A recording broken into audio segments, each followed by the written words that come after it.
Voilà, bonsoir tout le monde. Donc on est aujourd'hui mardi. Je ne sais pas exactement quel jour on est dans le mois d'avril. C'est pas grave, j'ai oublié. Euh, donc voilà, je vais faire donc une suite au cours de Anna Bekoar. Et d'abord, je suis de retour sur Facebook, comme j'ai pu le marquer. On fera aussi, je pense, des cours en live, peut-être des petits cours, mais je tiens à ce que les cours soient sur YouTube. Comme ça, les gens peuvent les revoir bien comme il faut. Vous pouvez vous abonner, ça ne coûte rien. Vous appuyez sur abonnez-vous sur ma chaîne et on ne vous demandera pas d'argent du tout, puisque la Torah appartient à tout le monde. Donc évidemment, ça ne coûtera rien. Voilà, donc vous pourrez à chaque fois voir mes cours directement sur YouTube, évidemment, sur ma page Facebook. Donc voilà, donc on va commencer le cours. Euh, le cours sur Anna Bekoar, on va le continuer. Et on va attaquer donc une deuxième partie donc, de cette prière qui est extraordinaire. Donc je propose aux gens qui n'ont pas vu la première partie de la regarder. Anna Bekoar, d'accord. Et là, on va donc étudier la phrase, la partie de la prière qui s'exprime par Na Gibor Dorshe Yehudera Kevavat Shomrem. Alors la traduction en français est impossible, d'accord. Je vais en gros vous dire de quoi il s'agit, tout simplement que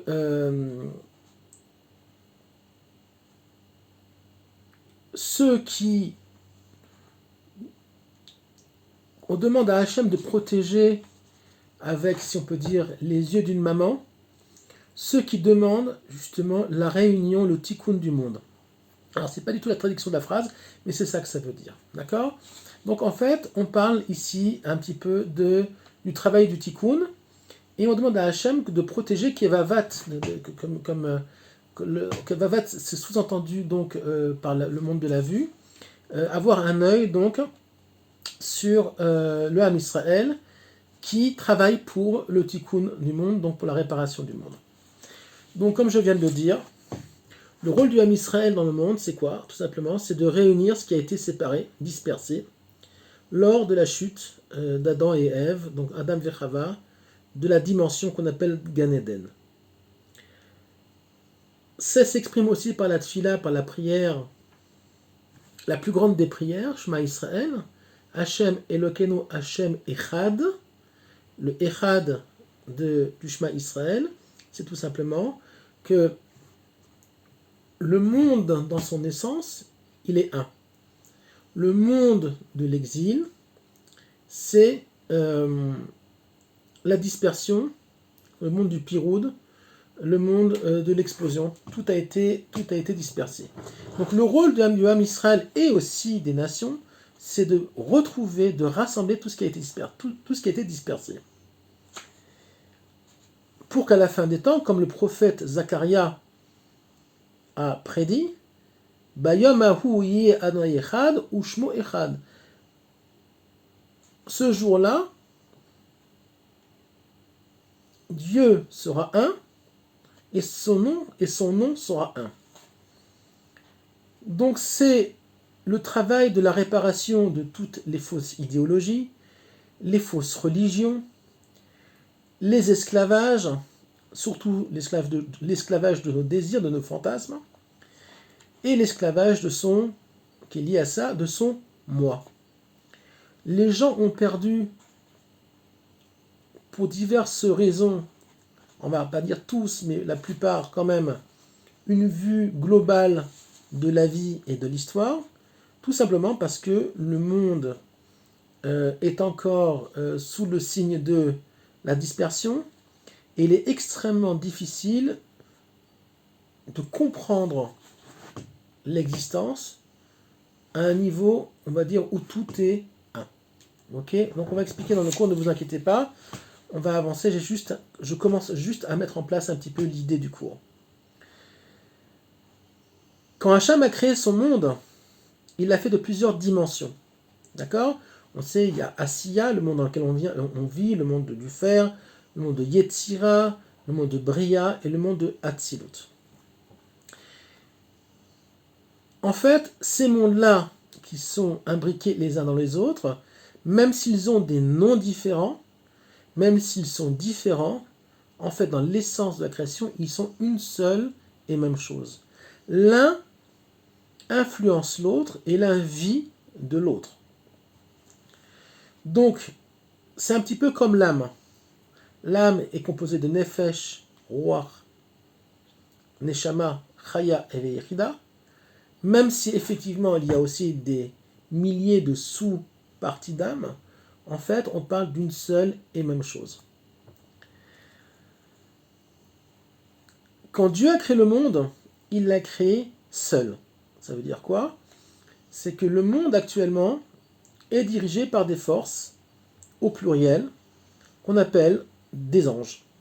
À savoir que ces forces-là sont utilisées par Hachem pour maintenir le monde, pour faire avancer le monde.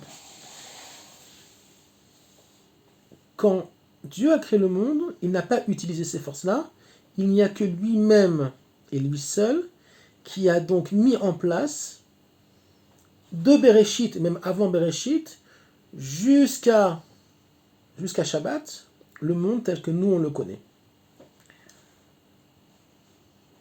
Il n'a pas utilisé les anges bien qu'ils aient été aussi créés, puisque les anges font partie de ce qu'on appelle la création. Je ne veux pas trop rentrer là-dedans, c'est très très très compliqué, il y a beaucoup de sortes d'anges, des anges différents suivant les mondes.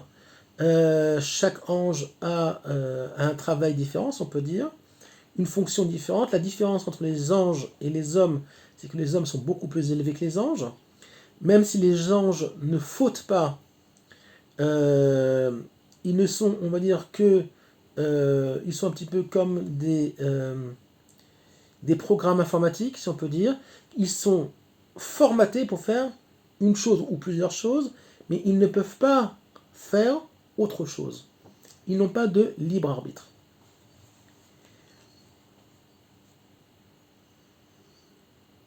Il n'y a que quand Adam et Chava ont fauté, il n'y a que à ce moment-là que Dieu a dit: ah, c'est comme ça, et bien le monde va être dirigé maintenant par les anges, ok, moi aussi, mais moi,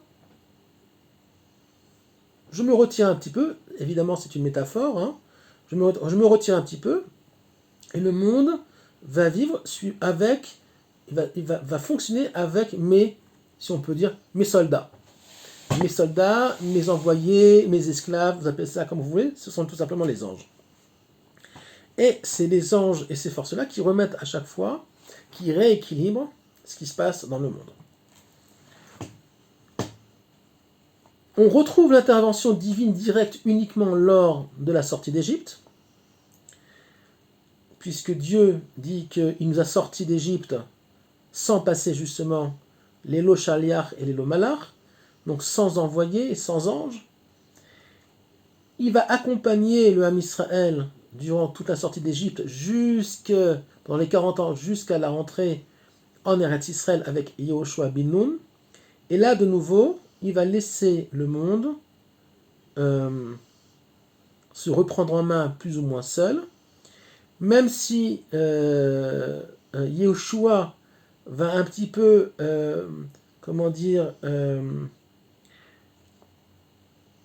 demander à Dieu une espèce d'autonomie sans ange, à savoir qu'il va dire: non, moi je vais conquérir la terre d'Israël, j'ai pas besoin d'ange. En fait, Dieu lui a mis à Yehoshua un ange, un envoyé, qui a pris forme humaine, et en fait qui n'a fait que le diriger. Mais il n'a pas influencé le libre arbitre de Yehoshua bin Nun, il n'a fait que le diriger un petit peu comme un GPS, pour rentrer dans la terre d'Israël. Voilà. Donc c'est on peut dire la grande Mahala, la grandeur de Yehoshua bin Nun dans l'histoire juive, où lui a vraiment pris en main, on va dire, son histoire avec l'âme Israël pour entrer en Eretz Israël, et ils ont commencé tout doucement à mettre en place les prémices du royaume d'Israël sur la terre d'Israël, sur la terre de Canaan. Donc, comme je viens de le dire, le monde de la faute est celui de ce qu'on appelle le piroud. Pirout, ça veut dire la séparation. Donc tout le travail, c'est de quoi? C'est de réparer et de réunir tout ce qui a été dispersé. Le but du monde, après le monde de Shabbat, c'est-à-dire qu'en l'an 7000, nous sommes donc en 5781, donc après Shabbat, et le monde qui va vraiment commencer à retrouver, donc on est bien après Triat HaMetim, bien après le monde de Shabbat, on n'y est pas encore du tout, c'est le monde qui va commencer vraiment à recevoir les lumières de ce qu'on appelle le Or HaGanuz, qui sont les lumières de l'unité divine, qui nous, pour le moment, nous est,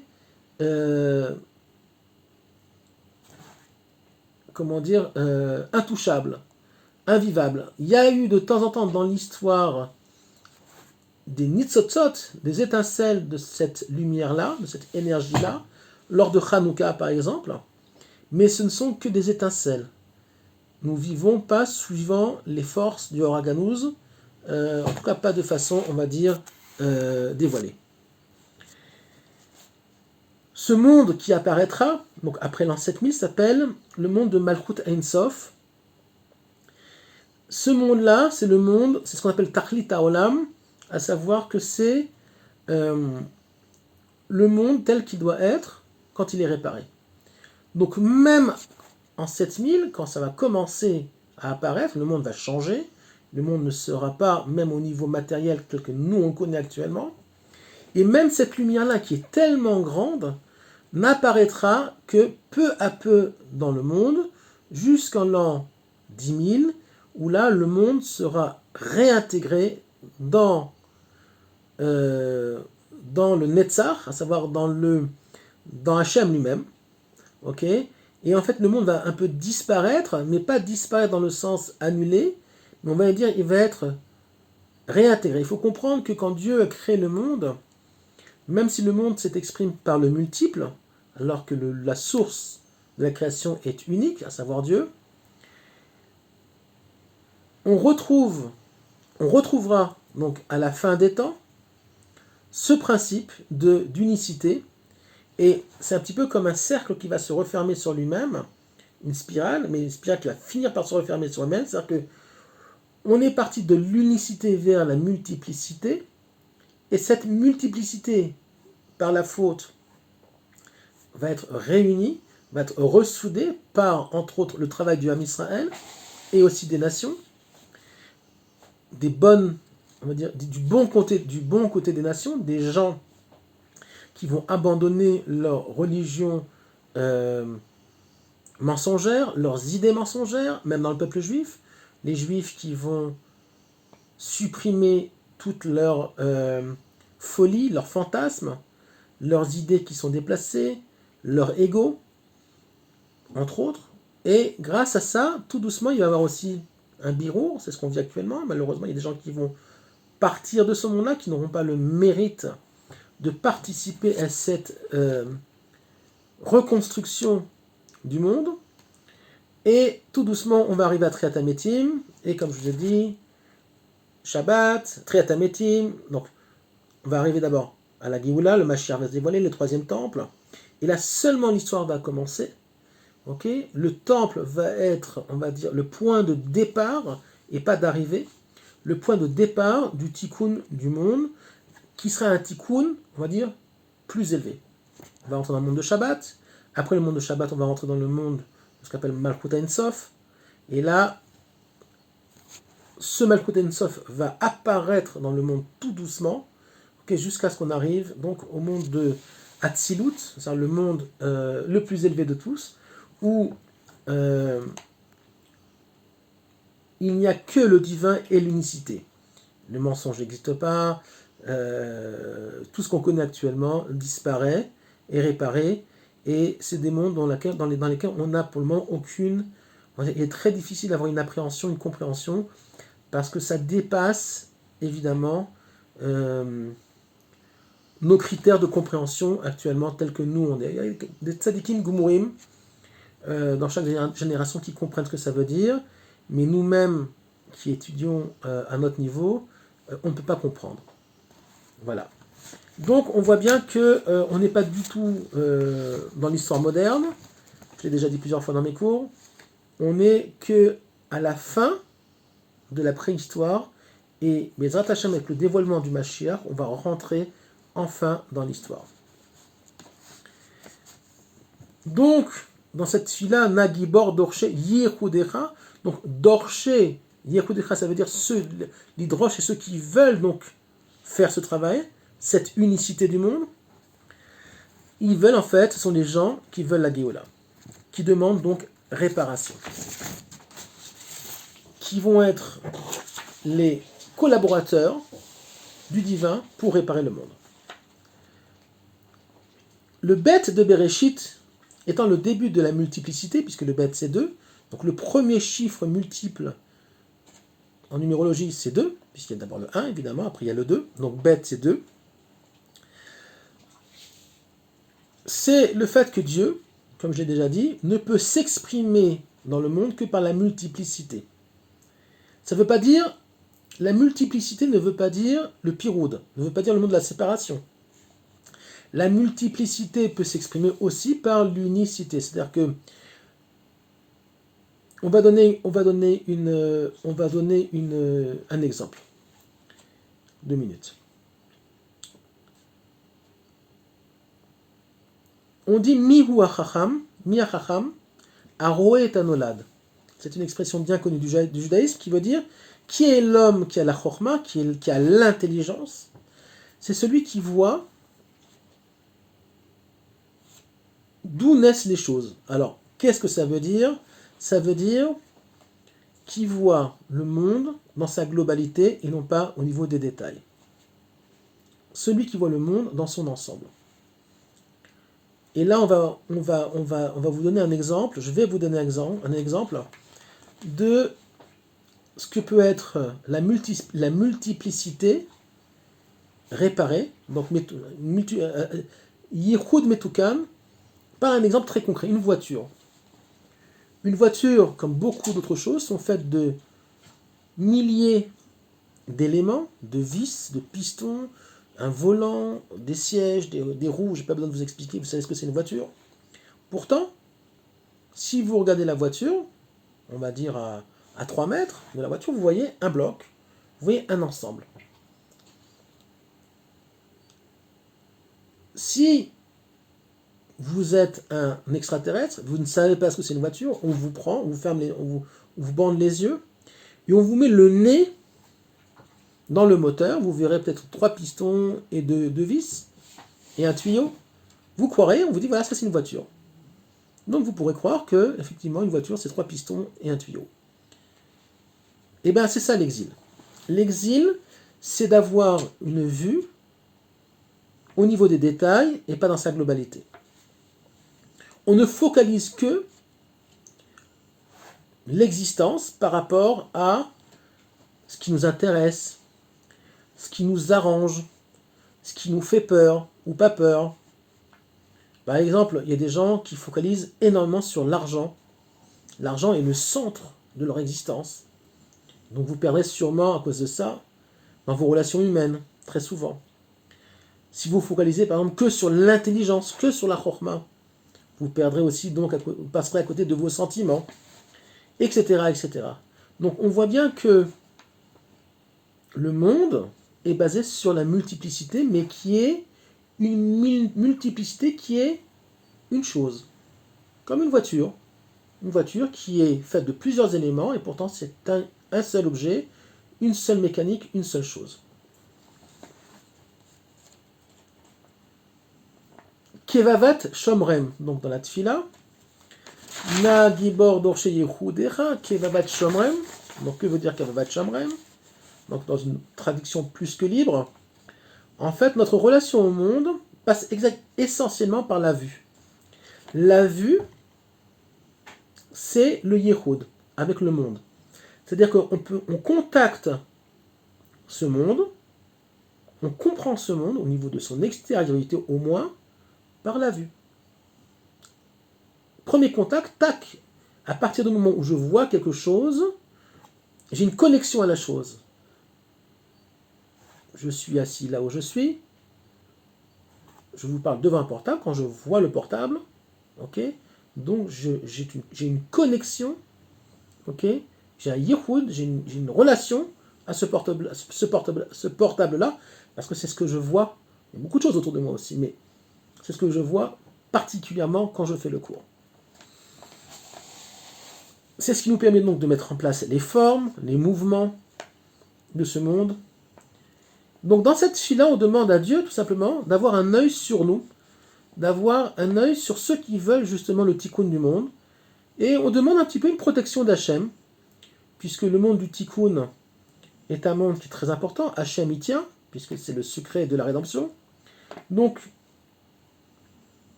Hachem, nous qui voulons la réparation du monde, garde-nous, jette un œil sur nous, reste en contact avec nous, ne nous lâche pas. C'est à peu près ça, ça veut dire à peu près ça. Donc c'est très important aussi, de là on apprend qu'il est très important de faire attention à ce qu'on voit, Shmirat Tereya, j'ai déjà fait un cours là-dessus, garder ses yeux, ne pas voir trop de violence, ou même pas du tout, ne pas voir des choses qu'on n'a pas à voir, ok. On vit dans un monde qui passe essentiellement par le monde de la vue, par les publicités, la télévision, les portables.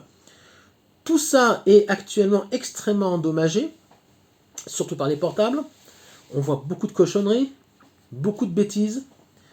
Donc, on va dire, ces outils-là qui sont des outils qui sont très bien, un portable, c'est pas quelque chose de pas bien. Je ne suis pas comme certains extrémistes orthodoxes qui disent qu'il faut les jeter à la poubelle, non, pas du tout. Il faut avoir le niveau, il faut savoir se préserver et éviter de regarder des saloperies. Bon, après, chacun suivant son niveau, évidemment, et ses capacités. Mais il faut savoir que la tendance générale doit être vers un minimum, on va dire, de bêtises. Puisque l'œil, à partir du moment où on voit quelque chose, ça rentre dans notre esprit et ça atteint aussi notre âme.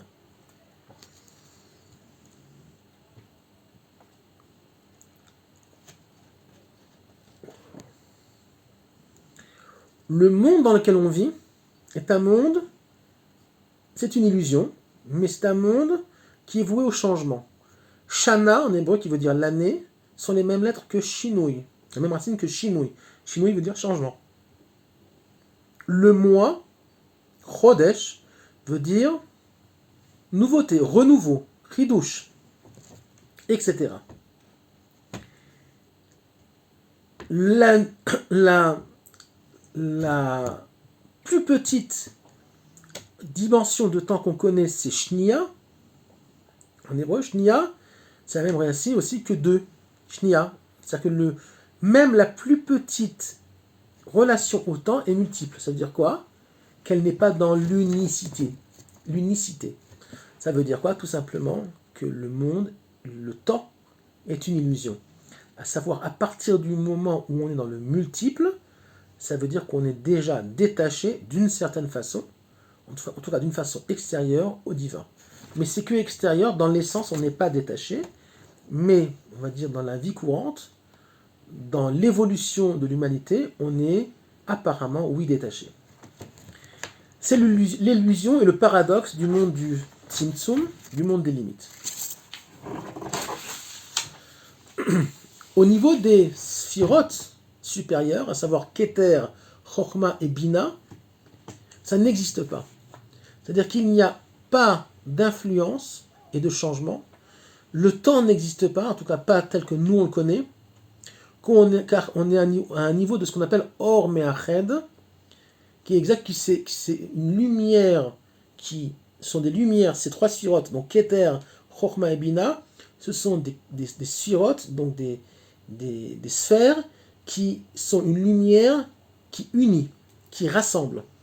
Donc à partir du moment où on est dans le monde du Yichud, donc du rassemblement, de l'unicité, évidemment, le temps n'existe pas, et on n'est pas au niveau du monde du Tzimtzum, le monde des limites.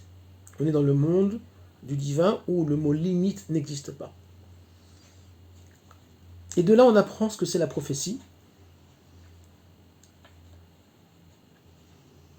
où on nous promet qu'à la fin des temps, tout le Ham Israël retrouvera donc cette chose-là, donc la névoie, la prophétie. C'est quoi la prophétie? C'est une Reya Meachedet. C'est une vision globale de l'existence. Une vision non seulement globale, mais qui réunit, qui est dans le monde du un. C'est le secret donc de ce qu'on appelle la vision globale. Donc, comme je viens de dire, la vision du un. Alors, je vais m'expliquer. C'est un peu compliqué peut-être. Et là, on va rentrer dans le secret de la prophétie. Si vous demandez à quelqu'un c'est quoi un prophète, c'est quoi la prophétie, il va vous dire c'est quelqu'un qui voit l'avenir. Archi faux, c'est pas du tout ça. Pourquoi? Parce que comme je viens de dire, le temps n'existe pas. Donc l'avenir n'existe pas, le passé n'existe pas, et le présent est la seule chose qui existe vraiment, si on peut dire. Donc à partir du moment où le temps n'existe pas, et je l'ai expliqué dans beaucoup de cours, et très souvent, je parle dans l'essence. Dans notre réalité de tous les jours, bien sûr que le temps existe. C'est une illusion, mais on vit cette illusion-là. À partir du moment où on est dans le monde de la prophétie, on se propulse à un niveau donc, qui sort du monde des limites, donc le temps n'existe pas.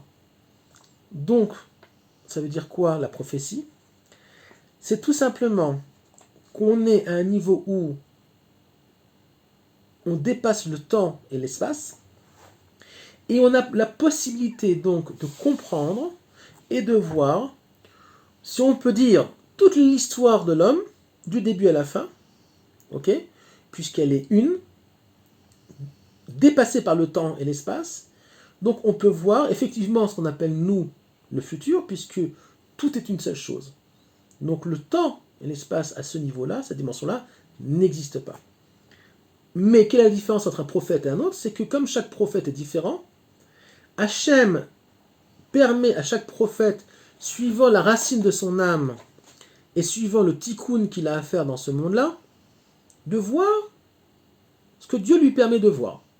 C'est-à-dire qu'il est le canal, on va dire, de Yecheskel, le prophète. Donc le canal Yecheskel va lui permettre, par exemple, de voir la vision des eaux desséchées.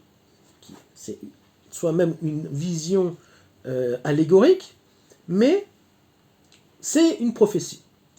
C'est-à-dire que Yecheskel va se placer,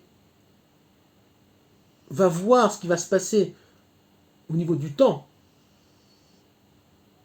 à la fin, donc pas à la fin, mais au début de la fin du monde des limites, à savoir le monde de l'exil, et il va voir effectivement que le Ham Israël va revenir sur sa terre. Mais en fait, cette histoire de Ham Israël qui revient sur sa terre, c'est déjà englobé dans Bereshit. C'est-à-dire que tout ça n'est qu'une illusion et un très gros paradoxe qui est très difficile, pour certains en tout cas, à comprendre. Je sais qu'il y a des gens qui n'y arrivent pas. Alors si vous n'y arrivez pas, c'est pas grave. Si vous y arrivez, tant mieux. Donc c'est une chose et son contraire. Pourquoi? Parce que alors là, vous allez me dire, mais David, où est le libre arbitre? Si déjà Yecheskel il voit qu'à la fin des temps, Israël, après 2000 ans d'exil, va revenir sur sa terre, c'est-à-dire qu'il n'y a pas vraiment de libre arbitre. Alors évidemment, le libre arbitre n'existe pas. Le libre arbitre est une illusion nécessaire. Il existe, oui, mais à un certain niveau. Donc même le libre arbitre, ce que nous on appelle le libre arbitre, est limité. Et je vais le répéter, c'est pas grave, dans ce cours-là. C'est-à-dire que le vrai libre arbitre est détaché de toute raison. Ensiba. Je vais m'expliquer. Si demain, je me lève, demain matin, je décide de ne pas mettre mes téphilines, ok? Quelle en sera la raison? Peut-être, je vais être, on va dire, feignant. Peut-être, j'aurais perdu ma foi en Dieu. Mais il y aura forcément une raison pour laquelle je ne fais pas une chose, ou que je la fasse. Je vais mettre mes téphilines parce que je crois en Dieu, parce que je crois que c'est juste, parce que je pense que ça fait partie du tikkun du monde, que j'ai étudié un petit peu la Torah, donc ça me permet d'avoir les forces, d'avoir la volonté de les mettre. Mais mon libre arbitre va être forcément influencé par quelque chose. Or, le vrai libre arbitre, au niveau de l'essence du monde, n'existe pas, ou il est à un niveau de tzaddik gamour qui est capable d'être détaché de toute influence de ce monde-là, du temps et de l'espace. Donc c'est pas simple. Donc je résume.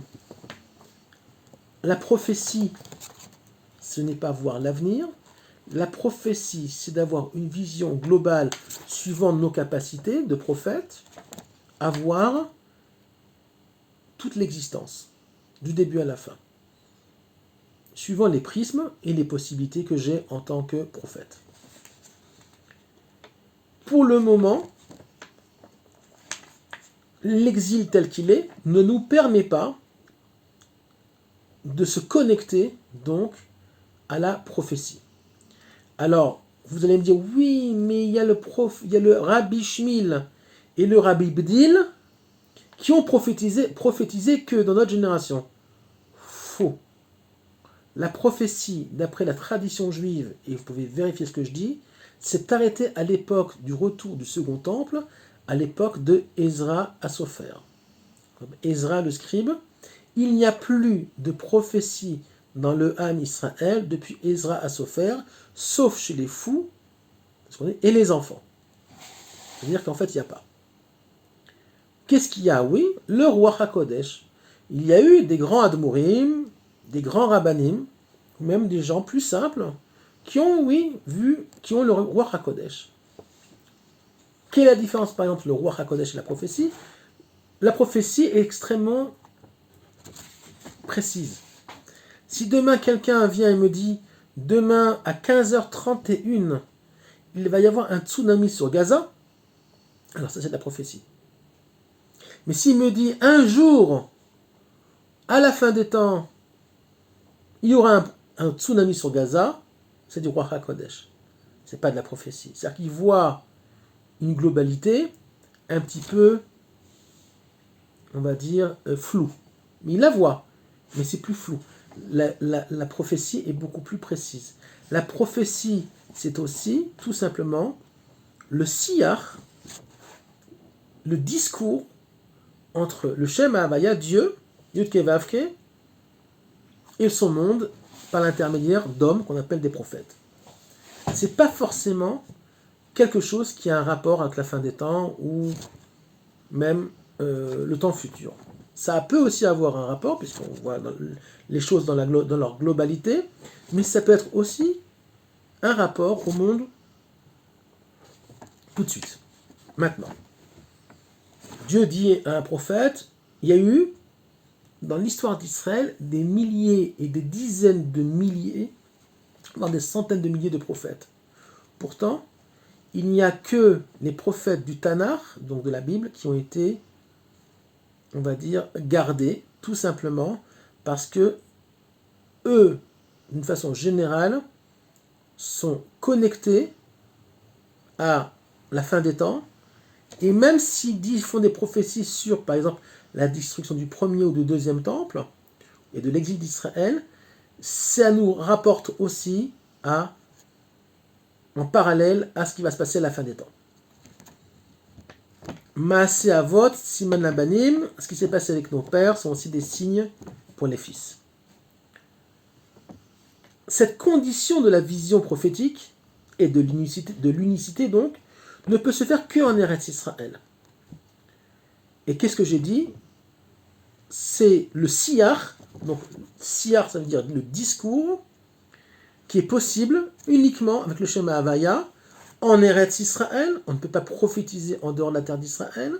Il y a eu des cas exceptionnels, mais dans 99,9% des cas, ça s'est fait en Eretz Israël, et ne peut se faire au niveau du Klal Israël, c'est-à-dire que la prophétie ne reviendra au Ham Israël que quand on reviendra en Eretz Israël et que nous posséderons les villes de Shrem, Yerushalayim et Hebron. Shrem, Yerushalayim et Hebron, les Rachetevot, donc la première lettre de Shrem c'est Shin, qui se dit aussi Se, pour ceux qui ne savent pas, Yerushalayim c'est Yud, et Hebron c'est Chet. Donc Siyach, c'est les Rachetevot, donc c'est les premières lettres de Shrem, Yerushalayim et Hebron. Quand on est et quand on sera, parce qu'aujourd'hui on ne l'est pas vraiment, Pour aller à la tombe de Yosef, c'est toute une histoire. Il faut aller avec l'armée, on se prend des pierres, on peut se faire tirer dessus. La ville de Shrem n'est plus dans nos mains, même si officiellement oui, mais c'est faux. On l'a donné, malheureusement, le Révrav a donné cette ville-là à l'autorité palestinienne. Hebron est en partie à nous, mais pas entièrement non plus. Et même Jérusalem, on voit en ce moment, il y a beaucoup de manifestations, on ne fait pas toujours ce qu'on veut. Même la ville de Jérusalem, même si elle n'est pas séparée sur le papier, sur le terrain, on sait très bien qu'il y a un Jérusalem-Est et un Jérusalem-Ouest, et qu'il y a tout le temps des conflits au niveau de l'Est et de l'Ouest.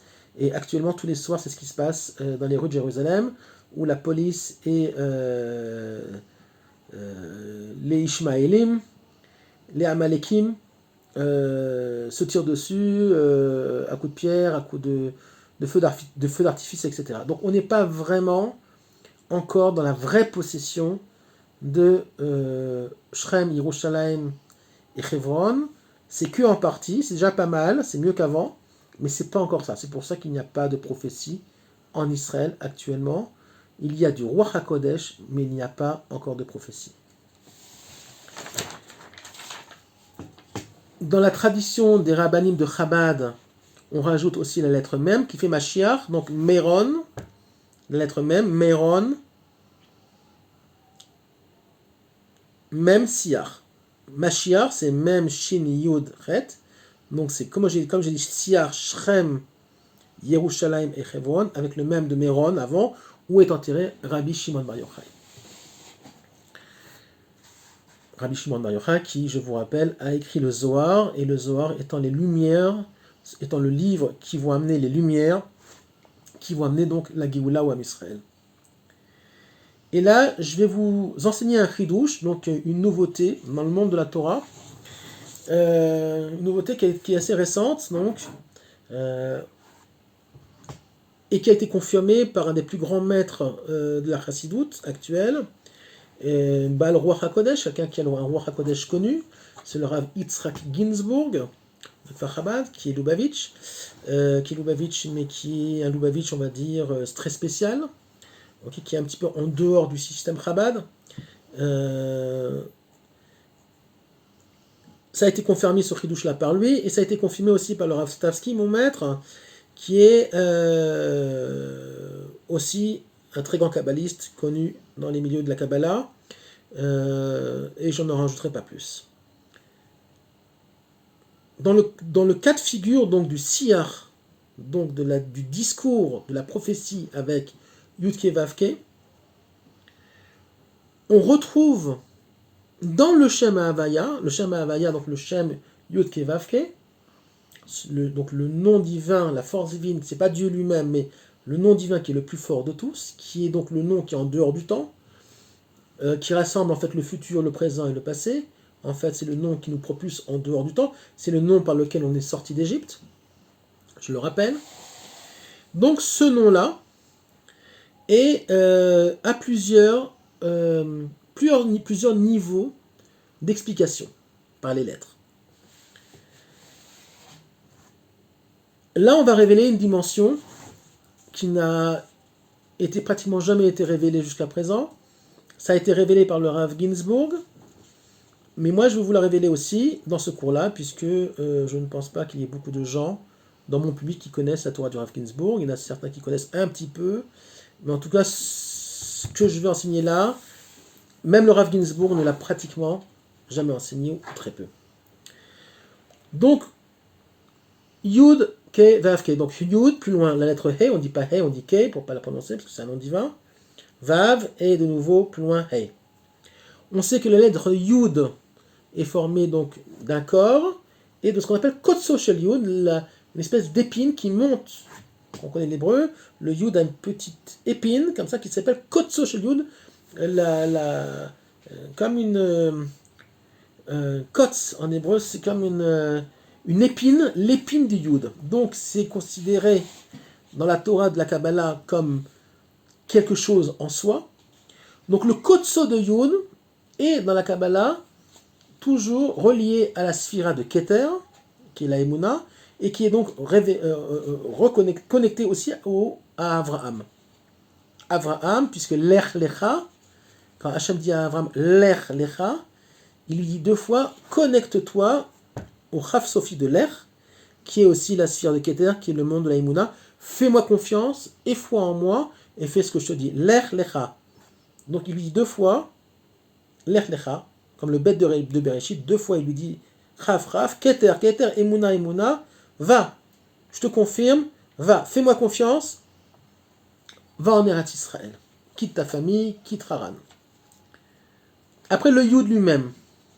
Le Yud lui-même, qui est relié à Yitzhak, c'est aussi la première lettre de Yitzhak, c'est un hasard, mais pas un hasard non plus, et qui est la sphira de Chochma. On sait que Yitzhak n'a jamais quitté Eretz Israël et qu'il il étudie la Torah toute la journée. Donc c'est la Chochma. Yaakov est relié au Hey, qui est la sphira de Bina. La Bina, c'est relié aussi à la prophétie, aux intuitions. Yaakov était très intuitif, il comprenait le monde aussi beaucoup par les intuitions. Vav, c'est vraiment de la Kabbalah ce que je vous enseigne. Je ne peux pas trop rentrer dans les détails parce qu'on n'a pas fini. Vav sont les 6 sphirotes de Chesed jusqu'à Yesod, okay, qui représentent Yosef, okay, donc Mashiach ben Yosef aussi, dans le futur, si on peut dire. Et le Hey final, qui, on le sait tous, pour ceux qui étudient un petit peu la Kabbalah, représente la sphère de Malchut, à savoir David, la royauté d'Israël. Donc en fait, le discours, la prophétie passe aussi par les pères, Yosef et David. La prophétie, d'après la tradition juive, donc comme je vous avais dit, n'est plus. Ok ? Donc, ne croyez pas ce qu'on vous dit, quand on dit le Rabbi 2, le Rav 2 a prophétisé que, c'est faux.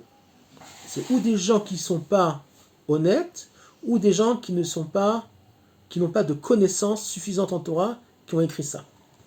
Mais en général, ce sont des gens malhonnêtes. Ce ne sont pas des gens qui n'ont pas... Les gens savent. En général, les gens de la Torah, qui ont étudié la Torah, savent que la prophétie s'est arrêtée au niveau de Ezra, mais comme ils veulent remonter leur Rav, ils disent le Rav machin, bouboubi, il a dit qu'il a prophétisé que. Le mot prophétiser, basoul, c'est faux. C'est un mensonge. Donc, on espère que, Bezrat Hashem, très bientôt, on retournera vraiment dans ces villas de Shrem, Yerushalayim et Hebron, comme il faut, ok, pleinement, et on nettoiera ces villas. Ça peut ne pas se faire par la violence, ça peut se faire par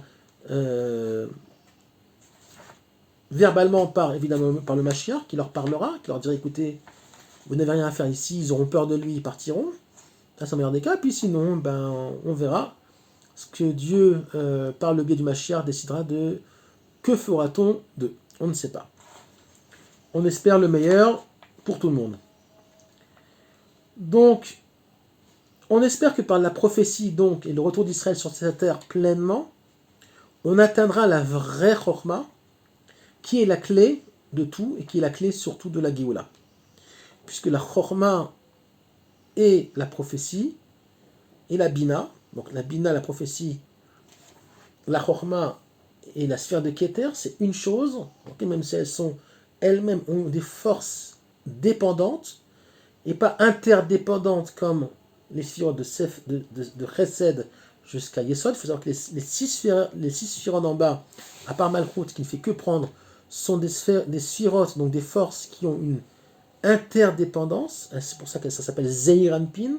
Elles font une chose, et elles représentent le monde du Tzimtzum, le monde du monde des limites.